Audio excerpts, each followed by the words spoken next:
இயேசு கிறிஸ்துவின் நாமத்தினாலே இந்த ஊடகத்தின் வழியாக வந்திருக்கும் உங்கள் ஒவ்வொருவரையும் நான் வாழ்த்தி வரவேற்கிறேன். ஐஸ்வர்யத்தின் ரகசியங்களின் தலைப்பிலே தொடர்ந்து தேவனுடைய வார்த்தை உங்கள் மத்தியிலே நான் பேசுவதில் மிகுந்த சந்தோஷம் அடைகிறேன். எனக்கு அன்பான என்னுடைய ஊழியத்தினுடன் பங்காளர்களே, உங்களை நான் மனதில் கொண்டு இந்த வார்த்தைகளை பேசுகிறேன். நீங்கள் ஊழியத்தில் விதைக்கிற விதைகளை 100 மடங்காக உங்கள் வாழ்க்கையில் அறுக்க வேண்டும் என்பதற்குனாலே உருவாக்கப்பட்ட இந்த செய்திகளை இன்றைக்கு உலகம் முழுவதும் கொண்டு செல்வதற்கு நீங்கள் ஒரு காரணமாக இருக்கிறீர்கள் என்பதில் எந்த சந்தேகமும் இல்லை. கர்த்தர் தாமே உங்களை ரெட்டிப்பாய் ஆசீர்வதிப்பாராக. தேவனுடைய வார்த்தையை கேட்கிற எல்லாரையும் ஆசீர்வதிக்கிற தேவன் இந்த ஊழியத்தை இணைக்கப்பட்ட உங்கள் மீது, மூத்த குமாரலாக இருக்க உங்கள் மீது தேவன் ரெட்டிப்பான ஆசீர்வாதத்தை, புத்திர சுவிகாரத்தை உங்கள் மீது அதிகமாய் கட்டவிழ்ப்பாராக. மூத்த பிள்ளைக்குரிய ஆசீர்வாதத்தை நிரப்புவாரா என்று சொல்லி ஆசீர்வதிக்கிறேன். தொடர்ந்து இந்த ஊழியத்தை ஜெபியுங்கள், ஊழியத்தோடு இணைந்திருங்கள். ஐஸ்வர்யத்தின் ரகசியங்களை குறித்து பார்த்து கொண்டு வருகிறோம். ஏன் நான் ஐஸ்வர்யவானாக இருக்க வேண்டும் என்பதை குறித்து பல நாட்களாக பார்த்து கொண்டு வருகிறோம். அதை குறித்த சித்தத்தை அறிகிற அறிவுதான் அஸ்திபாரம், கண்மலையின் மீது கட்டப்பட்ட வீடு என்பதை பார்த்தோம். முதலாவது ஐஸ்வர்யம் தேவ சித்தம் என்கிற அறிவுதான் கண்மலையின் மீது கட்டப்பட்ட வீடாக உங்கள் ஐஸ்வர்யத்தினர். நீங்கள் ஐஸ்வர்யவான் ஆகும்போது ஏகப்பட்ட விமர்சனங்கள் உங்கள் நோக்கி கடந்து வரும். நாளைய நாளில் இன்னைக்கு வராது, நாளைக்கு உங்கள் ஐஸ்வர்யம் பெருகும், கோடிகளை தாண்டும். இவ்வளவு தேவை, இதுக்கப்புறம் தேவையா என்கிற கேள்விகள் உங்களை நோக்கி எழும்பும். பலவிதமான குற்றச்சாட்டுகள் வரும். அப்பொழுது பெரும் புயலை போன்ற குற்றச்சாட்டுகள், பெரும் மழையை போன்ற விமர்சனங்கள், பெரும் காற்றை போன்ற எதிர்மறையான கருத்துக்கள் உங்களை நோக்கி வரும்போது, நீங்கள் தேவ சித்தம், ஐஸ்வர்யம் என்பது தேவ சித்தம் என்பதை நீங்கள் புரிந்திருந்தால் உங்கள் ஐஸ்வர்யம் கண்மலையின் மீது கட்டப்பட்ட வீடாக இருக்கும். அது எவ்வளவு மோதினாலும், விமர்சனங்கள் வந்தாலும் உங்கள் ஐஸ்வர்யம் அசையாது, உங்களுக்குள்ள குற்ற உணர்வு வராது. அதனால தான் சொல்கிறேன், ஐஸ்வர்யம் வருவதற்கு முன்பாக ஐஸ்வர்யத்தை குறித்த அறிவு உங்களுக்கு அவசியமானதாக இருக்கிறது. அது என்னவென்றால் ஐஸ்வர்யம் தேவனுடைய சித்தம் என்பது. பவுல் ஐஸ்வர்யவான்களை உருவாக்கி இருக்கிறார்.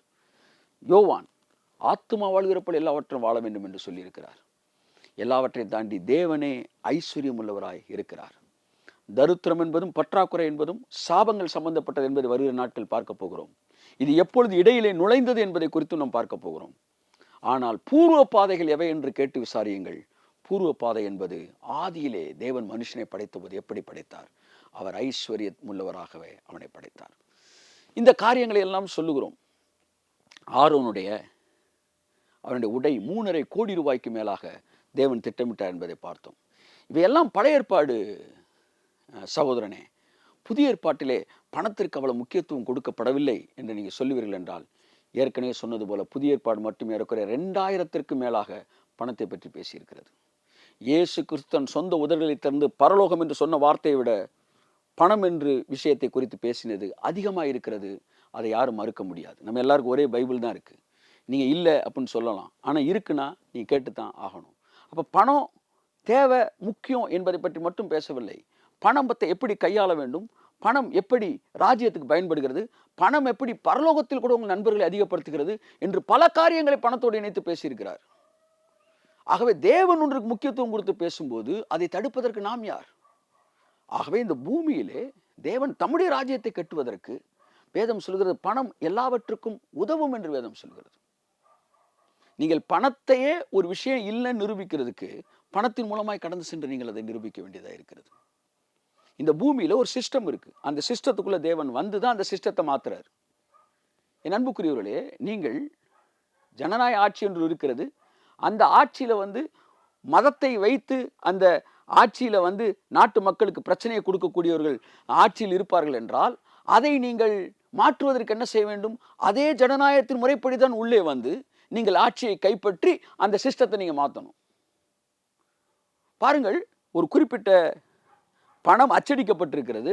அந்த அச்சடிக்கப்பட்ட பணத்தை வைத்து செலவழித்து ஒரு கட்சி அநேகமாய் செலவழித்து ஜனநாயக முறைப்படி தேர்தலிலே போட்டியிட்டு ஜெயித்து ஆட்சிக்கு அந்த பணத்தையே மதிப்பிழக்க செய்கிறது. எந்த பணத்தை வைத்து செலவழித்து தேர்தலில் போட்டியிட்டு ஆட்சிக்கு வருகிறதோ, அதே ஆட்சிக்கு வந்த பிறகு அந்த பணத்தை இது மதிப்பில்லாத பணமாக மாற்றக்கூடிய அளவிற்கு அதிகாரம் இருக்கிறது என்றால், அப்படித்தான் தேவன் இந்த பூமியிலே தம்முடைய ராஜ்யத்தை கட்டுவதற்கு இந்த பணத்தை பயன்படுத்துகிறார். பயன்படுத்தி ராஜ்யத்தை கெட்டி, பணம் என்பது ஒரு விஷயம் அல்ல, தேவனே விஷயத்துக்குரியவர் என்பதை இந்த பூமியிலே தேவன் கட்டவிழ்க்கக்கூடியவராயிருக்கிறார். பணம் இல்லை, பணம் ஒரு விஷயம் இல்லை என்று சொல்வதற்கு, இந்த சத்தியத்தை உள்ளே கொண்டு செல்வதற்கு தேவன் இந்த பூமியில் இருக்கிற ஐஸ்வர்யத்தை தேவன் தனக்கு சாதகமாய் பயன்படுத்துகிறார். என் அன்புக்குரியவர்களே, ஐஸ்வர்யம் என்பது ஆபத்தானதா ஆசீர்வாதமானதா என்பதை பார்க்கும்போது, ஐஸ்வர்யம் என்பது சத்துருக்கள் கையில் இருக்கும்போது ஆபத்தானது, பிசாசின் பிள்ளைகள் கையில் இருக்கும் ஆபத்தானது. இந்த உலகத்திலே பாதுகாப்பான இடம் என்று ஒன்று இருக்கும் என்றால் அது உங்கள் கரங்களில் பணம் இருப்பதுதான். பணமும் ஐஸ்வர்யம் உங்கள் கரங்கள் என் கரங்கள் இருப்பதுதான் இந்த உலகத்தில் பாதுகாப்பானது. தேவனுக்கு பிடித்த இடம், தேவனுக்கு ஆசீர்வாதமானது. ஐஸ்வர்யம் என்பது இடையிலே வந்த ஒரு திட்டம் அல்ல, இந்த பூமியிலிருந்து தேவன் எடுத்துக்கொள்ளக்கூடிய ஒரு திட்டமும் அல்ல. ஐஸ்வர்யம் என்பது உலகத் தோற்றத்துக்கு முன்பாக தேவனுக்குள்ளாய் இருக்கிற திட்டம். அவருடைய எண்ணங்கள், சிந்தனைகள், சொல், செயல் அத்தனையும் ஐஸ்வர்யத்தின் அடிப்படையில் இருந்தது. அதைத்தான் நான் பார்த்து கொண்டு இருக்கிறோம். சரி, இதெல்லாம் பழைய ஏற்பாட்டில் ஓகே சார், புதிய ஏற்பாட்டில் அப்படி இல்லை அப்படின்னு சொன்னீங்கன்னா, புதிய ஏற்பாட்டிலும் தேவன் நிரம்பி வழிதலே பேசுகிறார். ஒவ்வொரு இடத்திலும் தான் தேவைக்கும் அதிகமாக தருகிறவர் என்பதே பேசுகிறார். எல்ஷடா என்பதற்கான அர்த்தம் உங்களுக்கு தெரியும், அவருடைய நாமம்.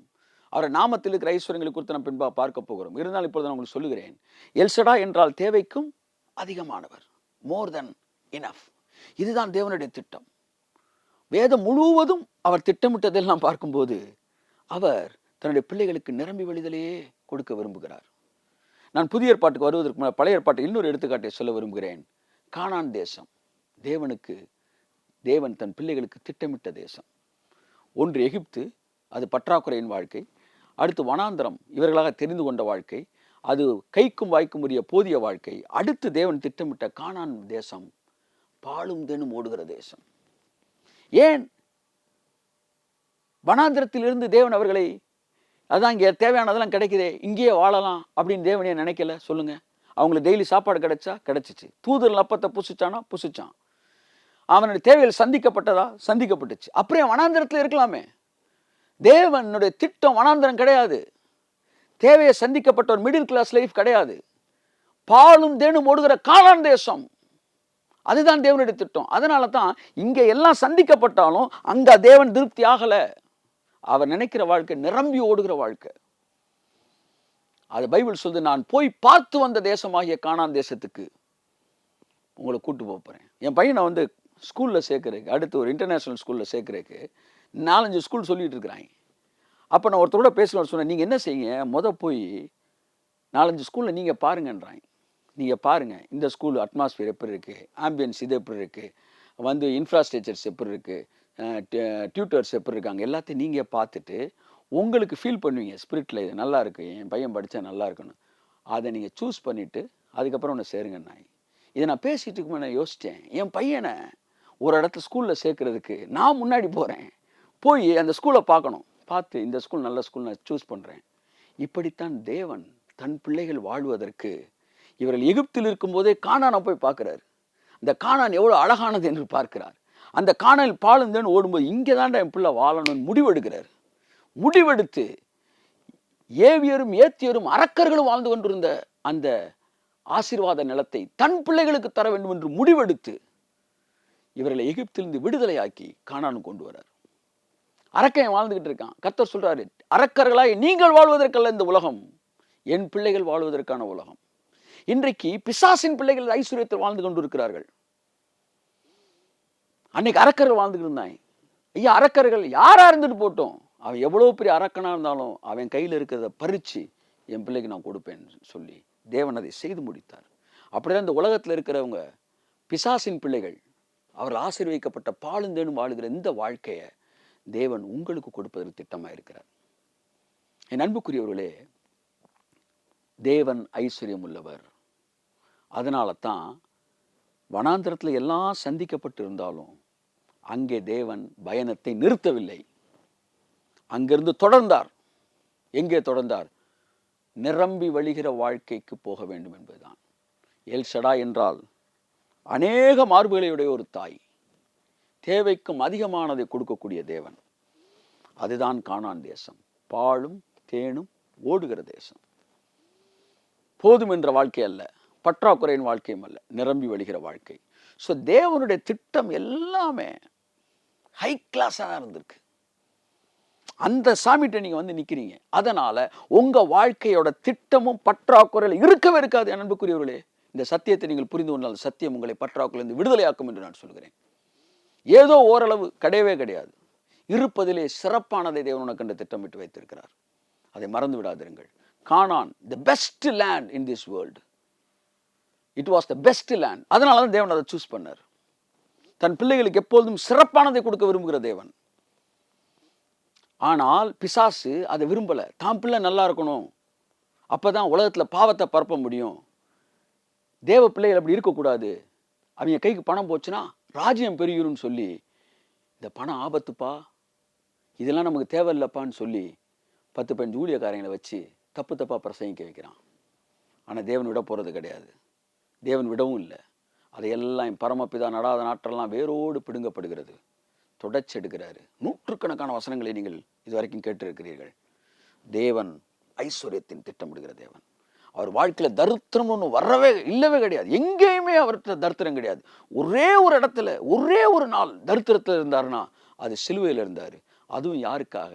உன்னை என்னை ஐஸ்வர்யவானாய் மாற்றும்படிக்கு அவர் சிலுவையில் தரித்திரரானார்.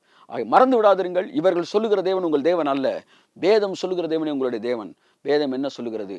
2 கொரிந்தியர் 8:9 அவர் ஐஸ்வர்யம் உள்ளவராய் இருந்தார். ஏதேன் தோட்டத்தில் ஐஸ்வர்யம் உள்ளவராய் இருந்தார். ஆசரிப்பு கூடாரத்தில் ஐஸ்வர்யம் உள்ளவராய் இருந்தார். சாலமோன் தேவாலயத்தில் ஐஸ்வர்யம் உள்ளவராய் இருந்தார். கானான் தேசத்தில் ஐஸ்வர்யம் உள்ளவராய் இருந்தார். எந்த இடத்தில் தேவன் பற்றாக்குறையாய் இருந்தார்? மனிதன் தெரிந்து கொண்ட பாதை பற்றாக்குறையாக இருந்திருக்கலாம். ஆனால் தேவன் திட்டமிட்ட எதுவும் பற்றாக்குறை அல்ல.